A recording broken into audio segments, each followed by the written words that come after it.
Hello dear learners, welcome to I short short. मेरा नाम है मयूरी भागवानी और आज की डेट है 22 दिसंबर। 22 दिसंबर के इम्पोर्टेंट आर्टिकल्स को आज डिस्कस करने वाले हैं द हिंदू एनालिसिस में। आज के द हिंदू एनालिसिस में मेजर चीज़ें जो हम डिस्कस करने वाले हैं उसमें से कुछ चीज़ें बता दूं। एक तो हम बात करने वाले हैं कोरोना रिटर्न्स के बारे में, किस तरह से चाइना में फिर से कोरोना की जो त्राही है वो शुरू हो गई और किस तरह से कोविड के नए वेरिएंट्स आ रहे हैं और ये वेरिएंट की एक्चुअल में सीक्वेंसिंग इंडिया से ही हुई थी, ये भी पता चल रहा है। तो ओमिक्रॉन वायरस के, ओमिक्रॉन वेरिएंट के और भी कुछ वेरिएंट्स आए हैं, उनके बारे में बात करेंगे। एंड नेक्स्ट बात करेंगे किस तरह से यूएस अभी भी यूक्रेन को मदद कर रहा है रशिया से निपटने के लिए। तो रशिया यूक्रेन वॉर में यूएस का क्या यहाँ पे कंट्रीब्यूशन है, किस तरह से यूएस ने अभी रिसेंटली पेट्रियट मिसाइल भेजी, प्रिसिशन बॉम्ब्स वगैरह भेज रहा है यूक्रेन को रशिया से निपटने के लिए। So this complex war is turning out to be more and more complex with the going days. Okay, तो यूएस ने यहाँ पे वेपन सेंड करें यूक्रेन को, इस बारे में पूरा मुद्दा देखेंगे। एंड अगर आप हमसे कनेक्ट करना चाहो तो इन सभी मीडियम्स के थ्रू कनेक्ट कर लो। एंड साथ में इस टेलीग्राम चैनल को ज्वाइन करना मत भूलना, क्योंकि यहीं पे आपको लेक्चर्स की पीडीएफ मिलेगी और सारी अपडेट्स मिलेंगी। ओके, और साथ में अगर आपने चैनल को अभी तक सब्सक्राइब नहीं किया है तो तुरंत कर लो। ओके, चलिए बढ़ते हैं आगे।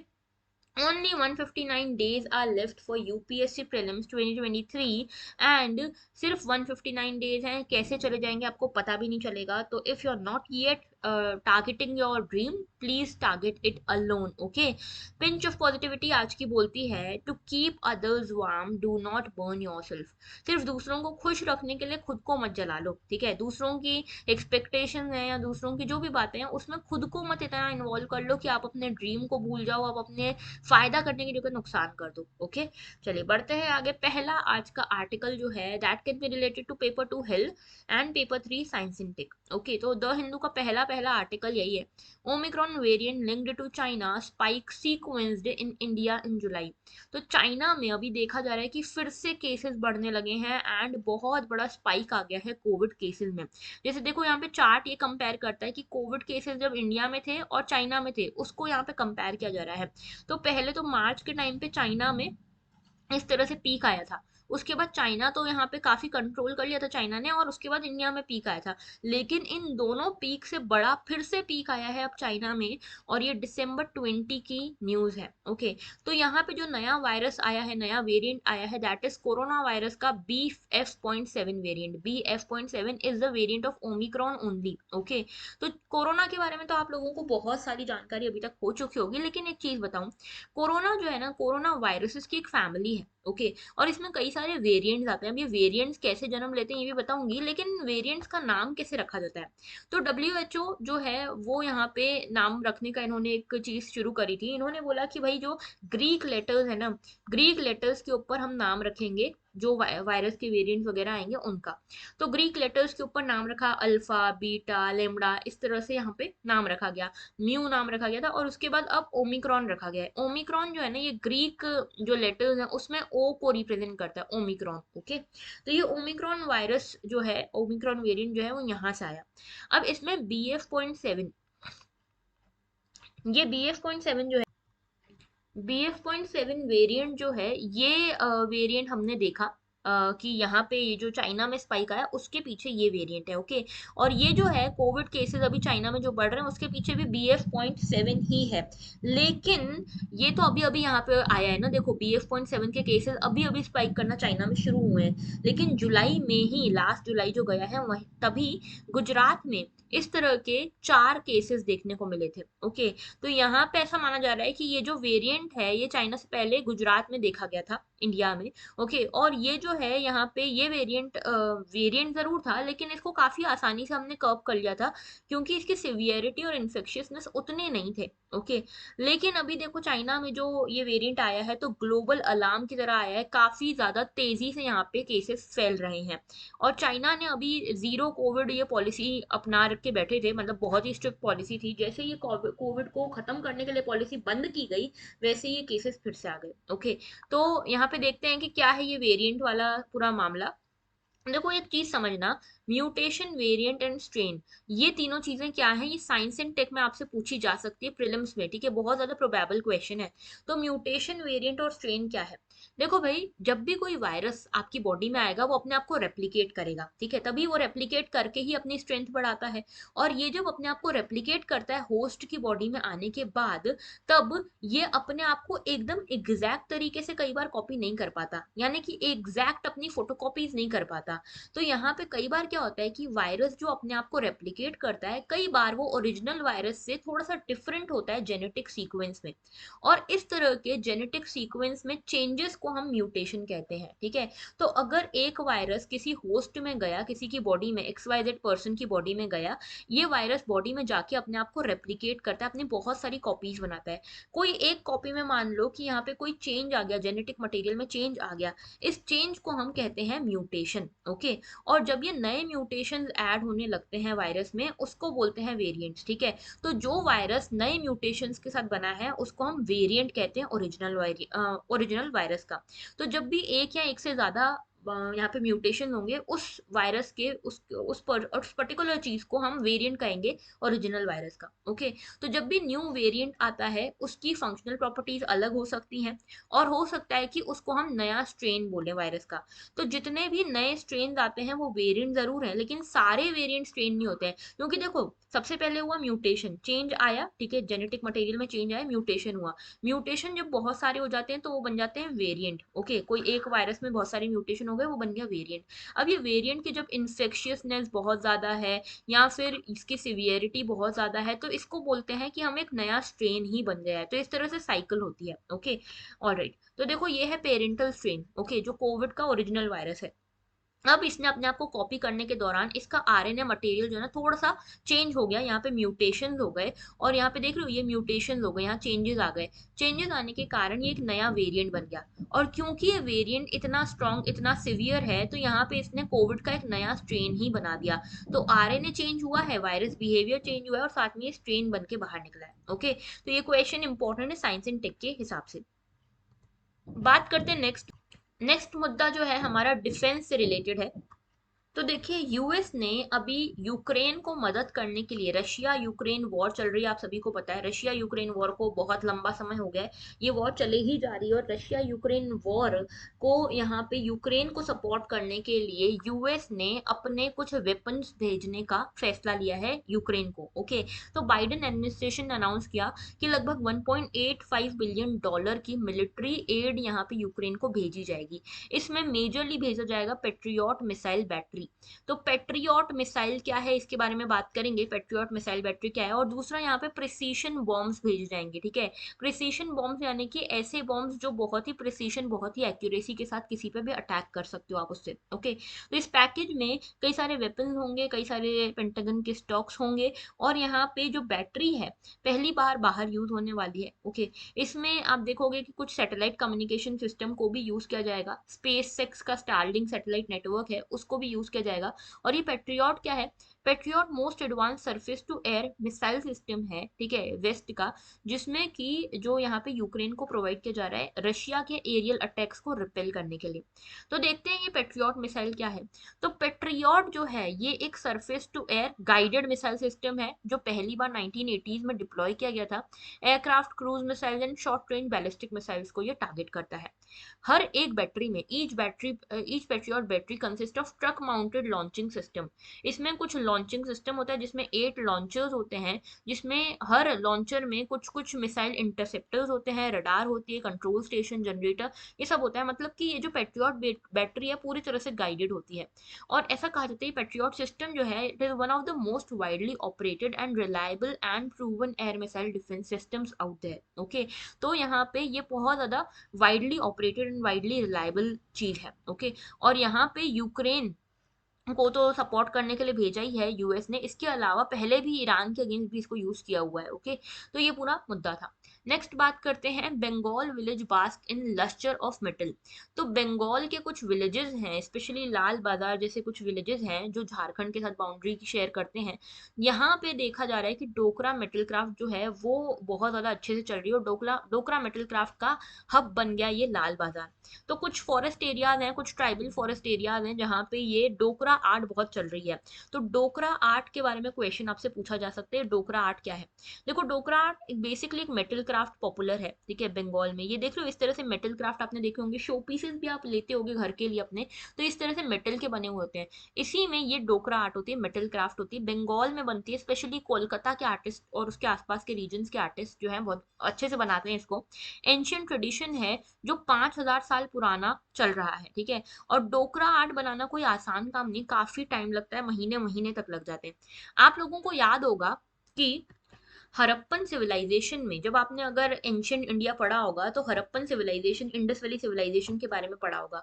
उस हड़प्पन सिविलाइजेशन में आप एक स्टेच्यू देखते हो, एक इस तरह की एक मूर्ति, एक फिगर देखते हो जिसको हम कहते हैं डांसिंग गर्ल।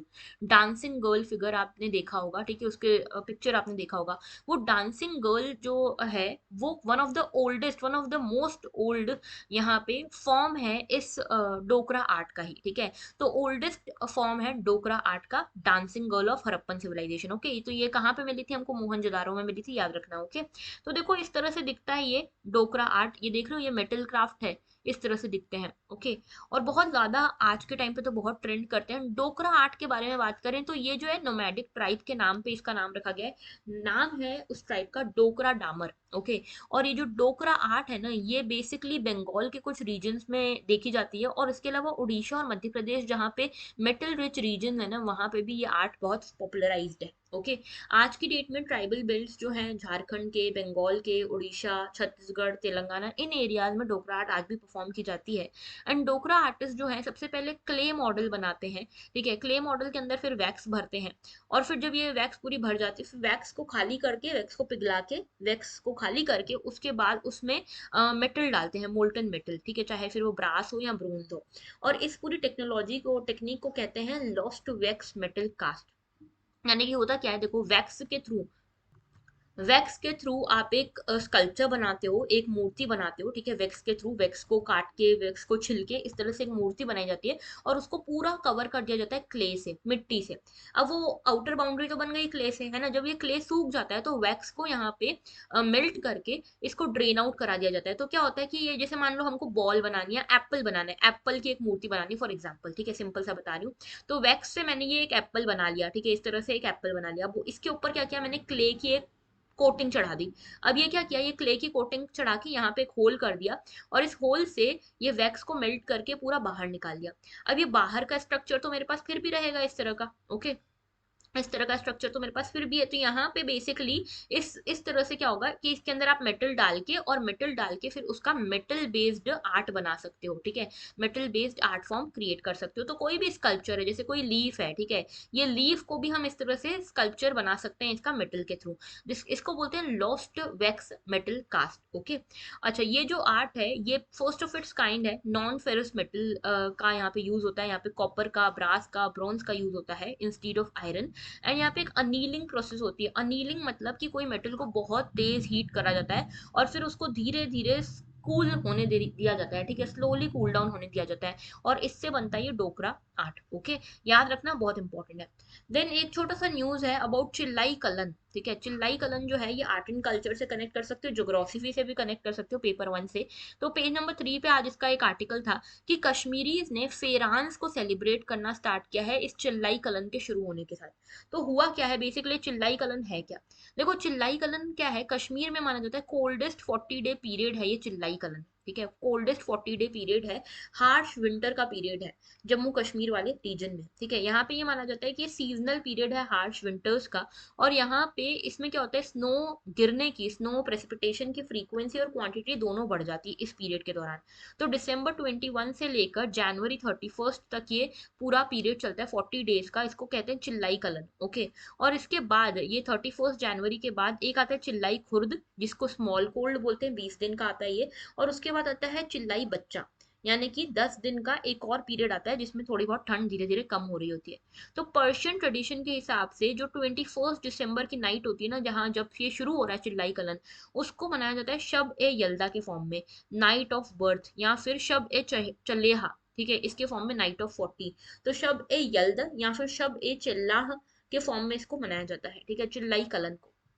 क्लियर है। अब देखो यहाँ पे क्या होता है, चिल्लाई कलन जब आता है, जब हार्श विंटर्स आती हैं जम्मू कश्मीर में, तो फेरान यूज होते हैं। फेरान्स क्या होते हैं, कश्मीरी ड्रेस होती है, आपने देखी होगी, वो वूलन ड्रेस होती है, ऐसा कुर्ते जैसा होता है, एकदम लूज सा कुर्ता होता है वूलन टाइप का, ठीक है। तो ये कश्मीरी ड्रेस सब लोग पहनते हैं, फेरान्स पहनते हैं। और एक ट्रेडिशनल फायरिंग पॉट होता है सभी के पास, जिसको कांगेड़ या कांगड़ी कहते हैं, ठीक है। तो इसका यूज बढ़ जाता है।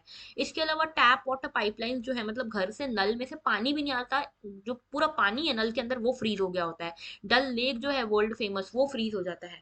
और कश्मीरी जो है यहाँ पे एक हरीसा, एक इनकी ट्रेडिशनल फोक डिश है, क्यूजीन है, जो कि यहाँ पे लीन मटन और राइस से बनती है। तो ये हरीसा बहुत ज्यादा इसके साथ सेलिब्रेट करते हैं, ठीक है, अपना पूरा फेस्टिवल, चिल्लाए कलन को, पूरा फेस्टिवल को सेलिब्रेट करते हैं। और यहाँ पे ड्राइड वेजिटेबल्स वगैरह कंज्यूम की जाती है। ओके, क्योंकि यहाँ पे प्रॉपर जो फ्रेश वेजिटेबल्स हैं उसका सप्लाई तो होता नहीं, तो ड्राइड वेजिटेबल्स यहाँ पे यूज हो जाती है, ठीक है। तो देखो इसी के रिगार्डिंग यहाँ पे एक आर्टिकल आया कि 40 डेज का जो हार्शेस्ट स्पेल आया है चिल्लाई कलन का, उसमें फेरांस को सेलिब्रेट किया जा रहा है। सभी लोग लॉन्ग लूज वुलन गाउन्स को यहाँ पे पहन रहे हैं, अपने कल्चर को बेसिकली सेलिब्रेट कर रहा है जम्मू कश्मीर। ओके, तो इंडियन मीटरोलॉजिकल डिपार्टमेंट ने भी कहा है कि अभी जो है यहाँ का जो टेम्परेचर है that is very very low, मतलब -4 -6 इस तरह से यहाँ पे टेम्परेचर है। ओके, चलिए बढ़ते हैं आगे। DGTR proposes anti dumping levy on Indonesian viscose fibre. Economy से रिलेटेड है ये। तो यहाँ पे directorate general of traditional remedies, जो trade remedies, sorry, director general of trade remedies ने यहाँ पे ये रिकमेंड किया है कि इंडोनेशिया से आने वाला जो फाइबर है, विस्कोस स्टेपल फाइबर जो हम ले रहे हैं, इंपोर्ट कर रहे हैं इंडोनेशिया से, उसके ऊपर एंटी डंपिंग ड्यूटी लगाई जानी चाहिए। ओके, अभी तक लगी ने प्रपोज किया हुआ है, रिकमेंड किया हुआ है। ये एंटी डंपिंग ड्यूटी क्या है, बेसिकली इसकी बात करेंगे। और यहाँ पे पहले हम चाइना के ऊपर भी लगा चुके हैं, लेकिन चाइना अभी थोड़ा सा डंपिंग कम कर रहा है, लेकिन इंडोनेशिया की साइड से बहुत ज्यादा लो प्राइजेस में, बहुत ज्यादा कम प्राइजेस में ये फाइबर भेजा जा रहा है इंडिया में, जिसके कारण इंडिया की जो डोमेस्टिक इंडस्ट्री है वो, उसको बहुत नुकसान हो रहा है। तो बेसिकली क्या है ये एंटी डंपिंग ड्यूटी, समझते हैं इसको।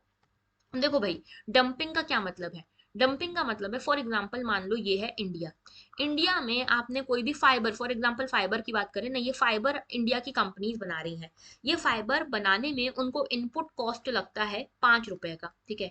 तो 5 रुपए का उनको इनपुट कॉस्ट लगता है, तो वो बेचते कितने में, सेल करते हैं वो उसको 10 रुपए में, ठीक है, मान लो ऐसा केस है, ठीक है।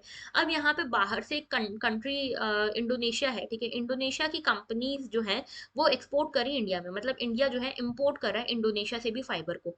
अब इंडोनेशिया क्या कर रहा है, इंडोनेशिया को भी बन ये 5 रुपए में ही रहा है, लेकिन इंडोनेशिया अपने इंडिया के भी मार्केट पे पूरी तरह से कब्जा करने के लिए इस जो चीज है इसको 5 रुपए, या फिर इनफैक्ट 5 रुपए से भी कम, 4 रुपए में ही बेच रहा है इंडिया में, ठीक है। तो लोगों को लगता है कि भाई इंडियन जो फाइबर है वो 10 रुपए का, और इंडोनेशियन फाइबर जो है 4 या 5 रुपए का, तो हर कोई जो है वो 4 या 5 रुपए वाले फाइबर खरीदेगा।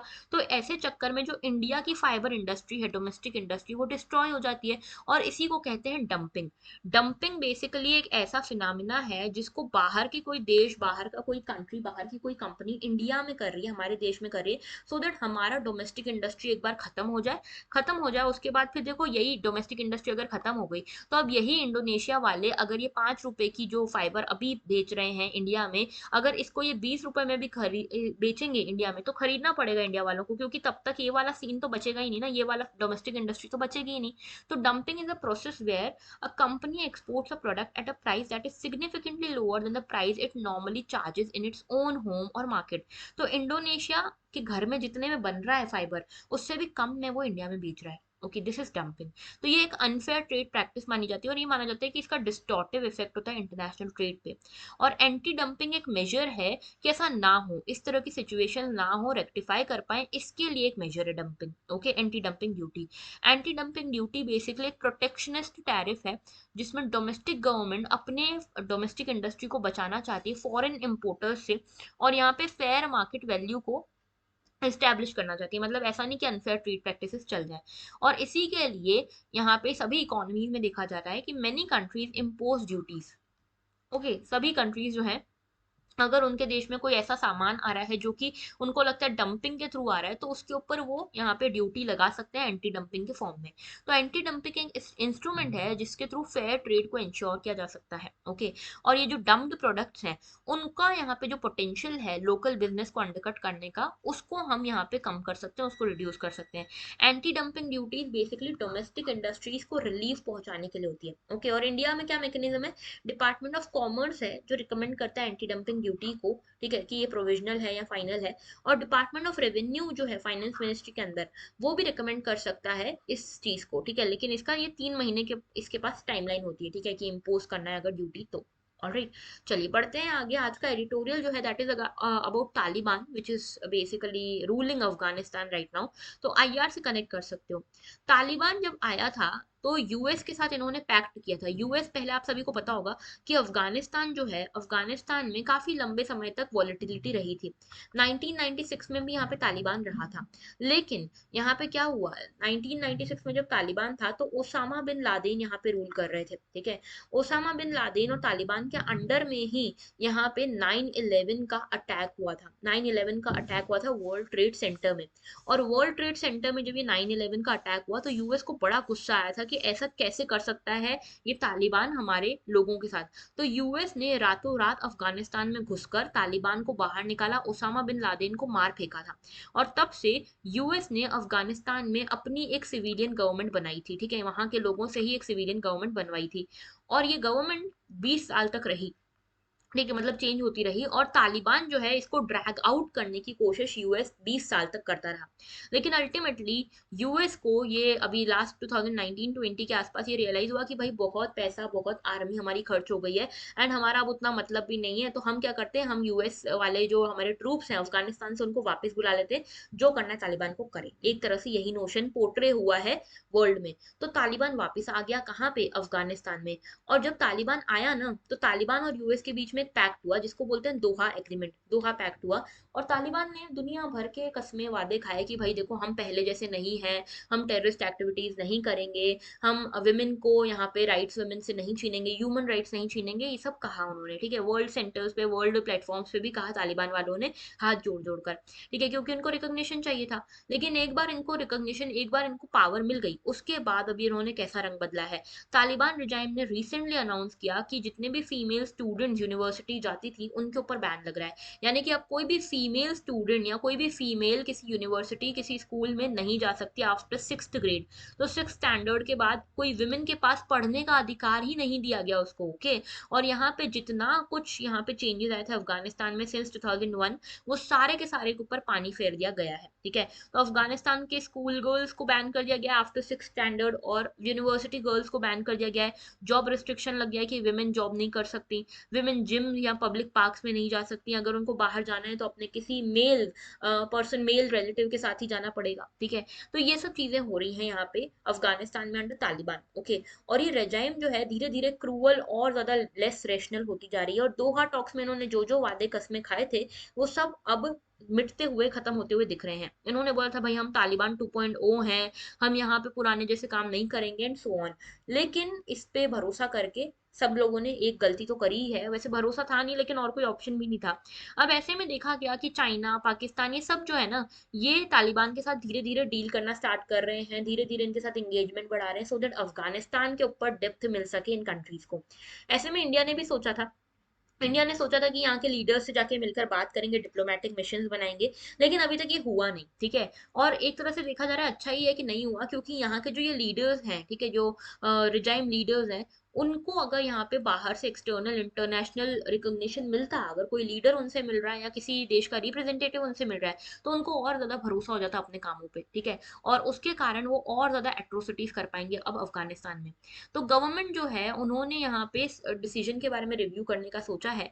और यहाँ पे प्रैग्मेटिक पॉलिसी की बात चल रही है कि प्रैग्मेटिक पॉलिसी क्या होनी चाहिए।